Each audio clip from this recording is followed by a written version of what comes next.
The memories were so close to the surface, but the harder I chased them, the faster they ran. I opened my eyes again and tried to orient myself. Where was I exactly? How had I gotten here? Had someone taken me? Where were the guys? Were they out wandering over these inhospitable black rocks, looking for me like I'd been looking for them? And why was the front of my shirt covered in someone else's blood? I scraped my tongue along my upper teeth, trying in vain to get rid of that sharp, coppery taste. No luck. It didn't add up. Witches weren't vampires. None of us had ever survived the change. The thought of drinking blood curdled my stomach. How the hell had it gotten in my mouth? On my clothes? More importantly, who did it belong to? I was pretty sure it wasn't mine. Had I killed someone? Another vampire? A human?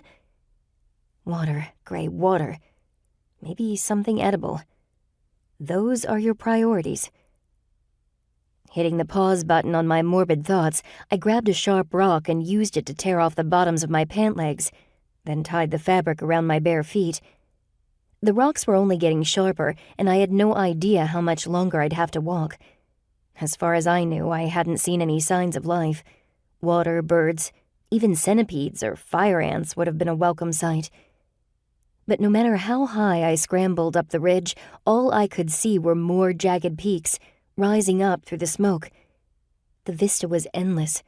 From up on the ridge, it looked like a vast sea of torn tissue paper, layered in shades of gray and black. Aside from the fact that it was trying to kill me, the place was actually kind of beautiful. I continued on, one painstakingly slow step at a time. But my makeshift shoe came undone and caught on a rock, sending me tumbling. I hit the ground with a grunt, slicing both my palms. Great, more blood. I got to my knees and inspected the wounds, watching as my blood dripped onto the rocks below. Then it began to glow.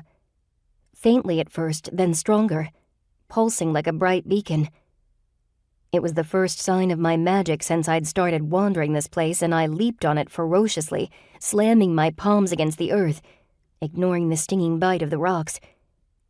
Power surged up my arms and across my back, igniting my senses and kicking them into overdrive. I could smell the fires up close now, like sulfur and coal.